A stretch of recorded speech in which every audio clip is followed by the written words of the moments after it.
Hello and welcome to another episode of Checkpoint, the podcast highlighting and telling the stories of influential leaders in and around the sports industry. Today, we are excited to welcome our next guest, Sanjay Ayre. Sanjay has an incredible story packed with accomplishments, perspective, and plain old hard work. Sanjay is originally from Kingston, Jamaica, and moved to the U.S. at the age of 16. As he finished high school here in the States, he honed in on his craft and quickly became a phenom all around the world, hence the title of the fastest junior athlete on the planet. He went on to earn a full scholarship to the University of Auburn, War Damn Eagle, and has earned medals at levels at all competition, including the Olympics with the Jamaican national team.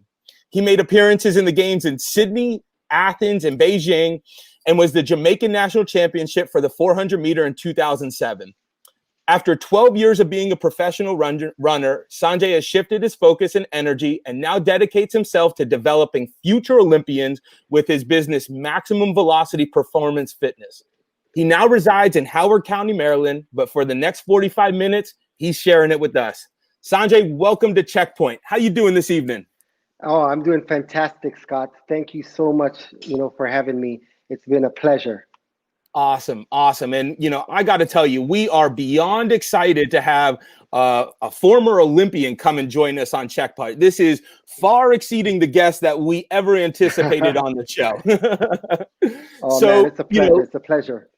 Amazing. So for all you first-time listeners, Checkpoint is really a podcast to go ahead and get in the minds of folks that are really making an influence in the sports world. And so today we want to hear Sanjay's story about how you got here, what you're currently doing, and where you see this world going, specifically to sport over the next few years. So we better take advantage of the time because you've done a ton. So let's dive in.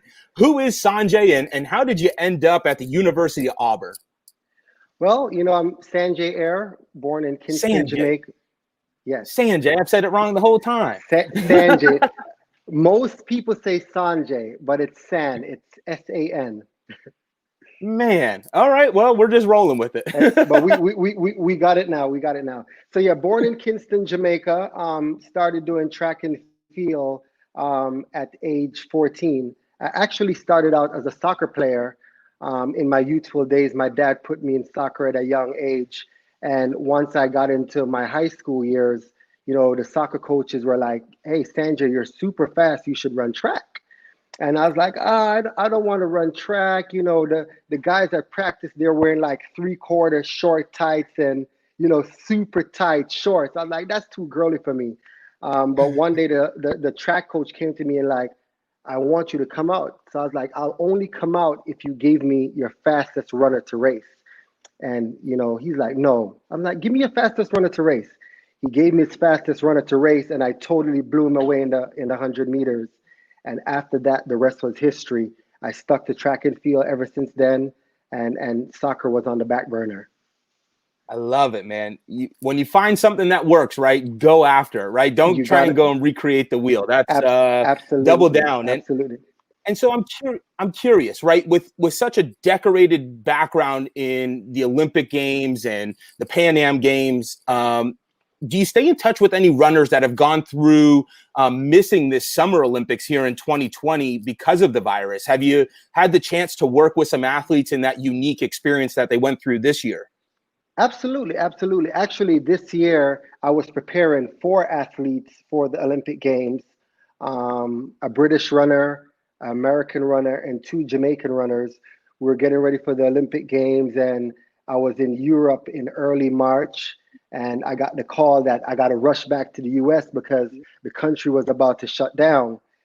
So I actually got back in the US the Friday night before we went into a full shutdown, So once I made it back, I kind of shut things down a little bit. I sent some of my athletes that I was coaching, I sent them back to their countries. 2 ended up staying. And the preparation was very difficult because here in Maryland, a lot of the track facilities, they closed it down, the gym facilities, they closed it down. So we missed a lot of training time. When things opened back a little bit in June, we started to practice again for a little bit, but by that time, it was already too late. Yeah. So right now we're anticipating, what's going to happen for next year. Hopefully the Olympic Games is on, because we're starting to, practice again in 2 weeks. Wow. So it's right around the corner. We have Right? Auburn football Yeah, starting and your athletes are coming back. So, I mean, it's going to feel like normal exactly, for you again. exactly. I love it, man. I love it. Well, super cool. Well, anytime you get a chance to talk to an athlete who has performed at the highest level, not only, at their league or in their country, but in the world, man, there's so many nuggets that I just want to start to absorb. So talk to me, the first hurdle, no pun intended, that you had to get over was, coming from Kingston to the US, during high school. And, we know that's a crazy time for any, 16-year-old. What was that transition like for you coming stateside? Yeah, well, it was kind of a tough adjustment. Um, at 16, leaving my dad's house, convincing him to send his young son to America, to go to high school and to live a dream. It was very tough. And I remember the night before I left, me and my dad was having a conversation, and he said to me, he's like, "Son, you're a man now. There's no turning back after this. I don't want you going to America and calling me, telling me you want to come back." So at 16 years old, I was already mature enough to know that I set my goals and I wanted to accomplish my goals by all means necessary. There was no room for failure at all. So once I migrated to America, the work started, and then Wow. the success came very quickly.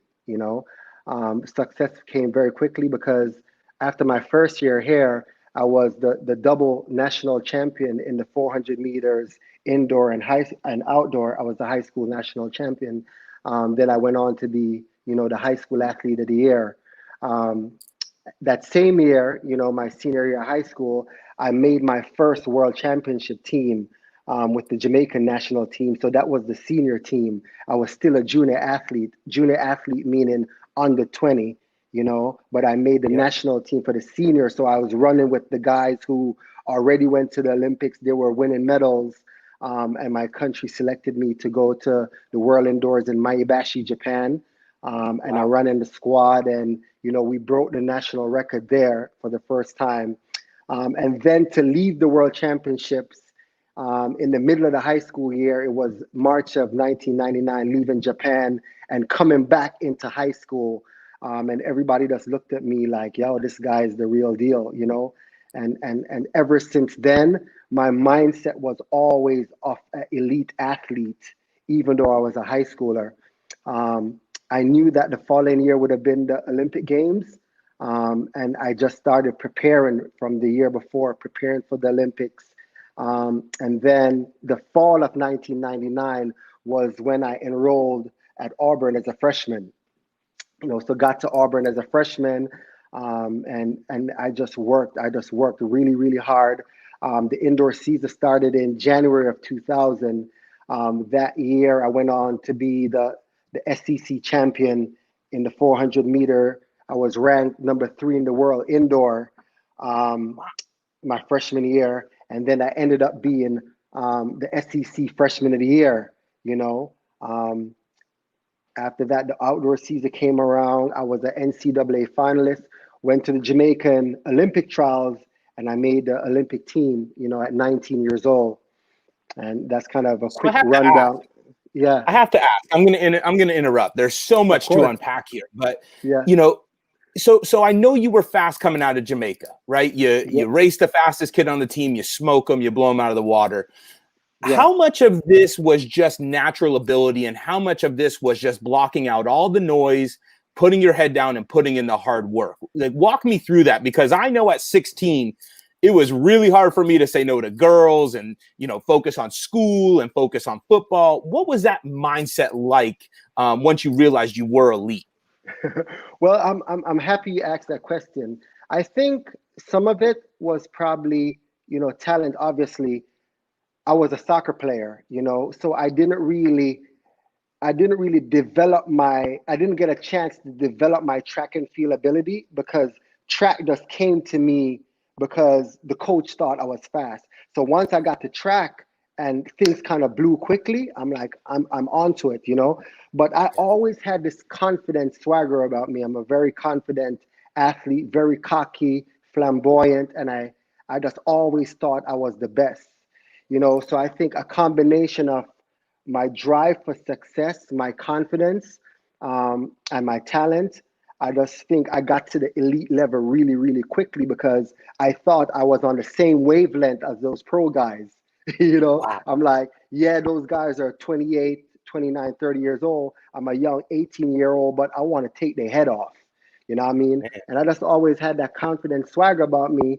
And I think that contributed to a lot of my success in my youthful years, you know?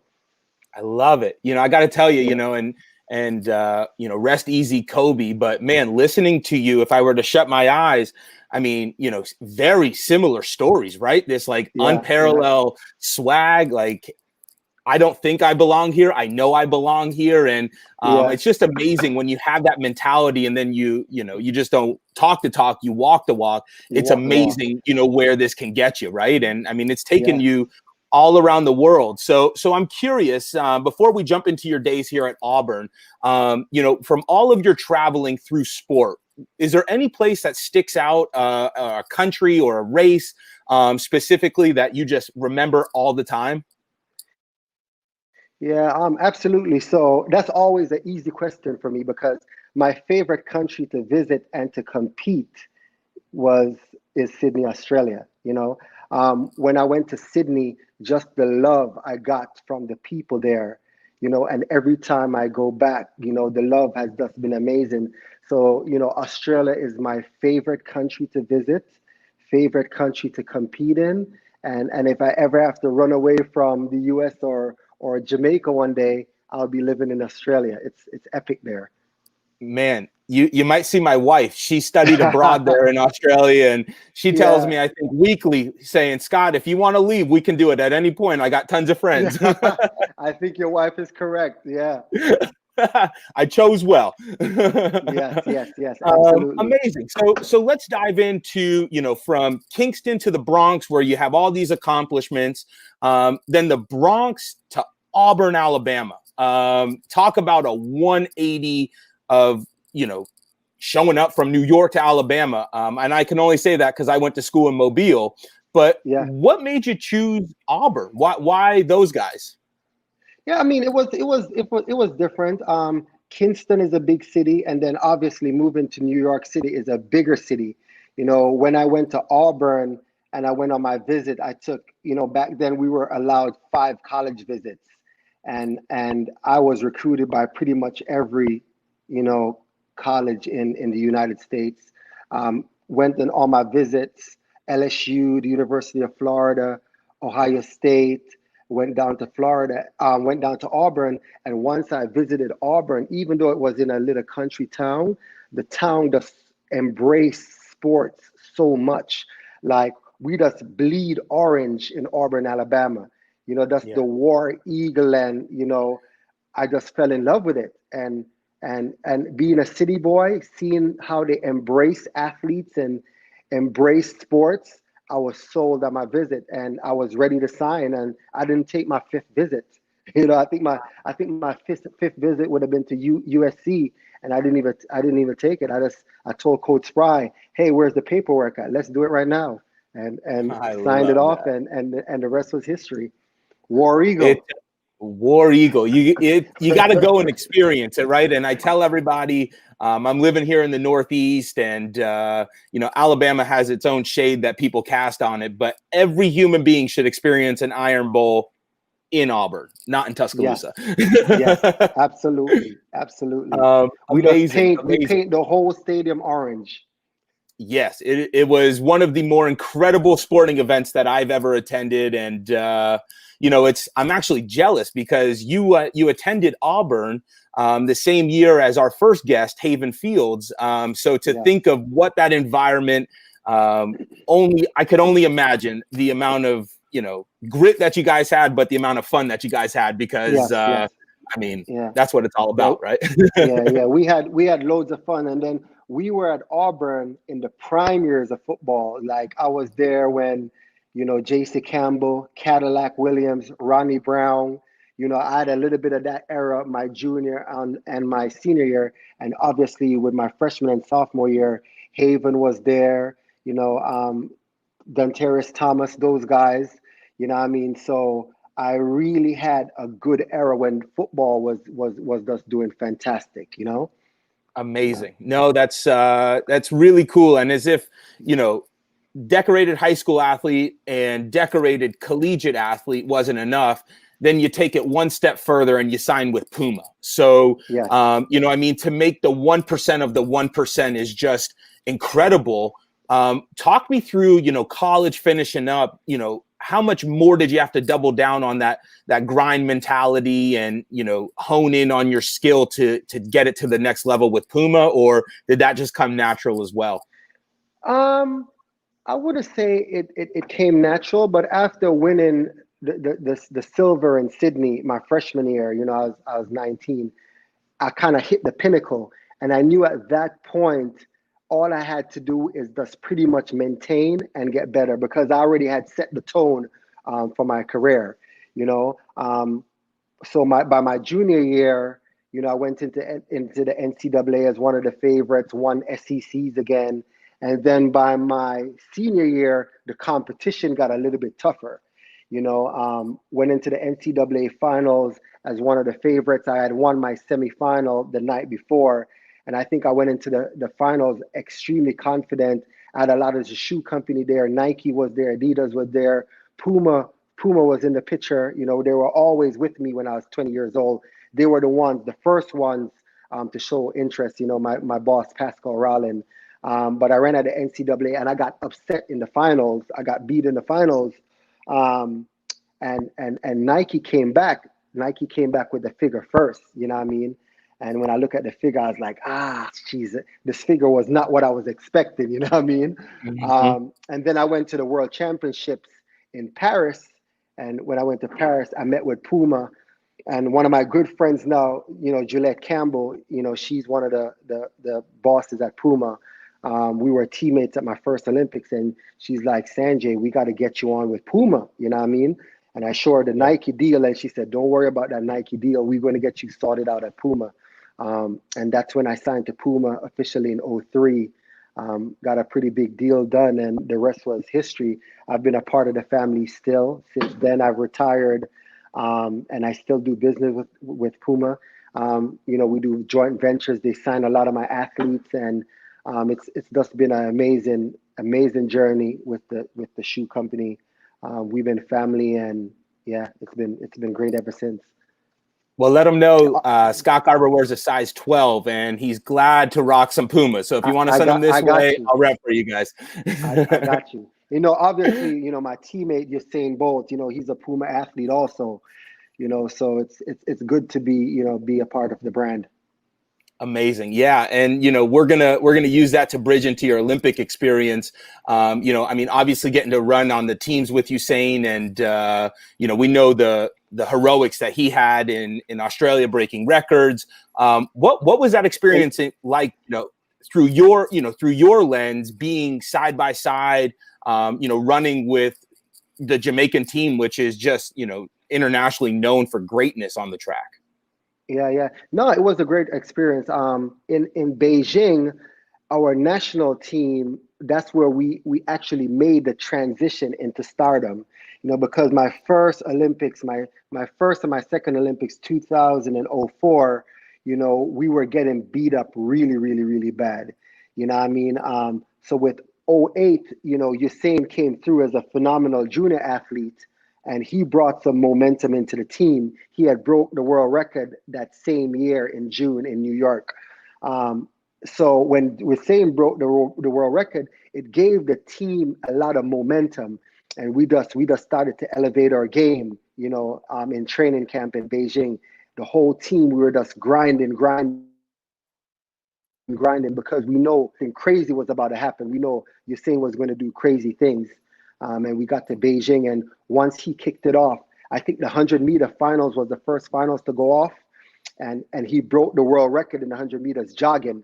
And once that happened, and everybody saw that, it just catapulted everybody, the whole team, to just be aggressive. And we were just winning medals left, right, and center, man. That's destroying the world. And obviously, the brand of Jamaica. Jamaica is a small country of 2.5 million, but we have a strong brand and culture of Bob Marley, and Jimmy Cliff, and some of those great musicians, and we're known for our food and culture. So once we made that impact on Beijing, and the flariness of our dancing, and the whole culture of experiences, the world just fell in love with us, and that just catapulted our country and our team for the next 10 years.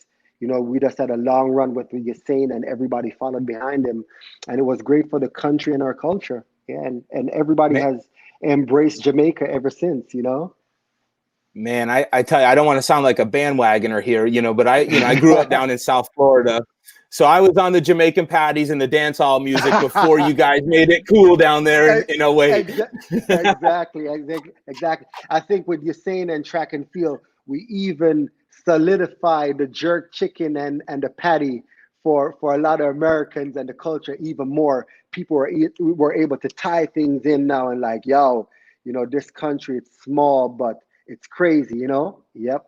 Man, crazy is an understatement, but for all the best reasons, man. For all, and it's quite cool, And I mean, we're going through obviously a ton of shakeup here in 2020, and I think it's really interesting to see the power of sport and what that can do to elevate a country, to elevate a society, and I know for myself that sports is starting to bridge a lot of gaps, right? We're seeing what the NBA is doing. We're seeing what Olympic athletes are doing. And so, I'm curious, as you've transitioned out of sport, how are you continuing your legacy to make an impact to society and to athletes that are now coming up?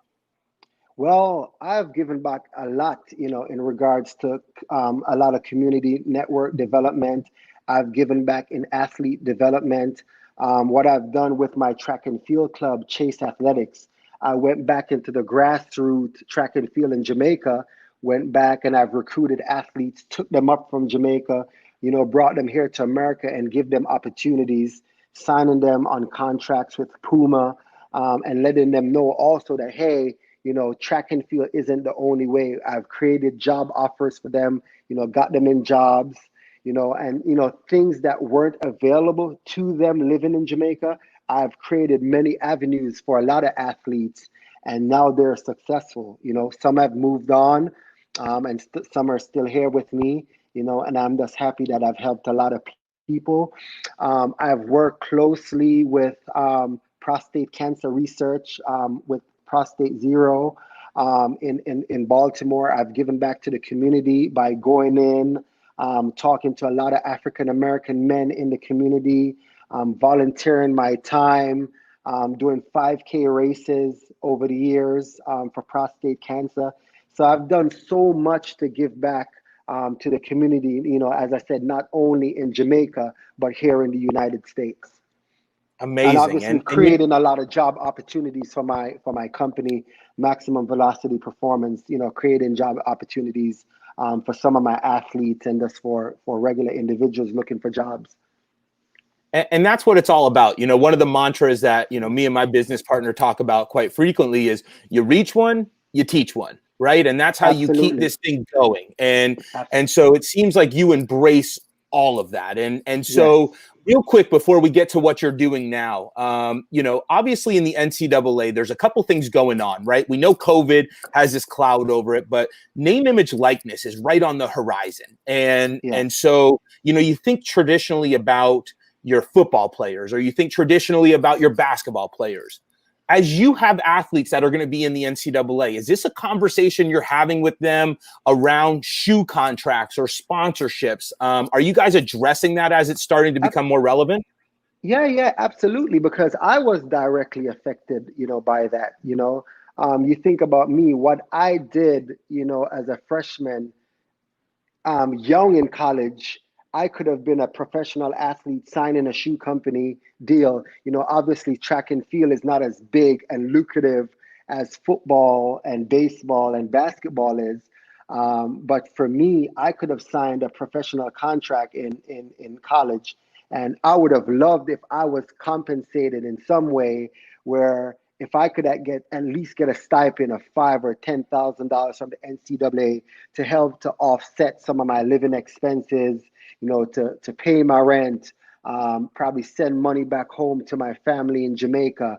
That would have helped a great deal. But looking back now, seeing that, change is being created, and we've been fighting for these changes, even when me and, Haven was at Auburn, we were advocating for these changes. And now to see that the NCAA is actually considering, making changes, to give athletes, some of their likeness and reward them for it. I think it's a great deal because I really don't think it's going to affect their amateur status. Most athletes, obviously, they want that education, and education comes first more than anything else. But compensation is also very important because the NCAA, they're making a killing. They're making an absolute killing from student athletes. So giving back a small percentage, even 1 to 2%, it's not affecting their pockets. Yeah. And I think if we put rules in place saying, hey, if we, give you guys some type of payment, you got to stay in college for at least 2 to 3 years to get your education before you could go off to the pros. But I'm thinking there's many ways we could have that conversation as student athletes, as coaches, as athletic directors and the NCAA, and come together as a common cause and make this venture work. I'm all for it, and I think it should happen, and it's going to happen. And I think it takes voices like yourself, right? Because you bring a lot of perspective and you bring unique perspective to the table as a decorated athlete, and now working back with the future generations of track stars. And so, as we're going through it, it's very interesting to hear the perspective from folks within the organization, folks that are directly impacted by it, and now on the outside looking in on, hey, we went through this experience and this is how we want to make it better. So really, really good insight there. So, well, cool. So now we're sort of up to speed with who you are, what you've done. Tell me about what you're doing now. Tell me about, your business that you're running, and, if you were affected by COVID, what does that look like? Give us into the current day picture. Yeah, well, the current day pictures, I got a couple of business ventures, that I've been, having going on for a couple of years. Obviously, my fitness company is the front runner, Maximum Velocity Performance Fitness. We're a sports performance and personal training company. So what we do is we train a lot of different athletes in many different sports: soccer, track and field, football, baseball, basketball, every sport, with the focus on speed and agility and general conditioning and getting athletes to be better athletes. That's one aspect of my company. Then we have the corporate wellness side, where we go into big corporations and we implement wellness programs like fitness classes for the employees so they could stay in better shape. So the corporate company could offset the high insurance policies they have to pay for their employees. My company go in, make sure that the employees are in better shape, and it save the corporate companies a lot of money. Then we go into the personal training aspect, just people just staying in better shape, and especially right now in the COVID situation where we don't have a vaccine. I think from my experience, the only way we could counteract COVID right now is people just living a healthy lifestyle, staying fit, and keeping the body prepared that if you ever get sick with COVID, you're in good physical shape to fight the virus, to fight the disease, so that's very important. Then my second venture, obviously, is my track and field club, Chase Athletics. I started Chase Athletics in 2013 when I retired from track and field in 2012. I retired in 2012 after missing the London Olympics by one spot that would have been my fourth Olympics. And I didn't want to go another 4 years to try to make Rio, because I would have been 36 years old. And by 32, I kind of felt to myself, I got to a point where I've accomplished all my goals, and I just didn't have the passion anymore to compete. So I was like, you know what? I'm going to start my track club. So I started my professional track club 2013, and I started recruited athletes, and we had the joint venture with Puma signing the athletes. And I'm doing that right now. That's going great. Then the other venture, my brother-in-law, he has a bedding company that has an NBA license, and it's Active Dreamers, and it's a great company. We have all the likeness for all the NBA players, and I support his company as much as I can. My wife supports his company also, and that company it's been doing great. We have signed the soccer player Neymar. We have LeBron James. We have all the big NBA players. And as I said, that's my brother-in-law's company. If you guys want to check it out, it's activedreamers.com. Phenomenal, And we'll attach the links And here for everybody so they can go ahead and check that out. yes, and my website for my company for Maximum Velocity Performance is www.mymvpfitness.com. So those are the Awesome. three big business ventures that I have going on right now. Yeah. So I'm curious because I'm an entrepreneur. I grind from sun up to sundown.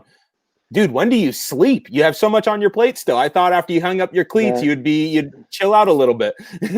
man, I'm not sleeping at all. But I guess I'm just so used to working hard for so many years. It's like the work does never stop.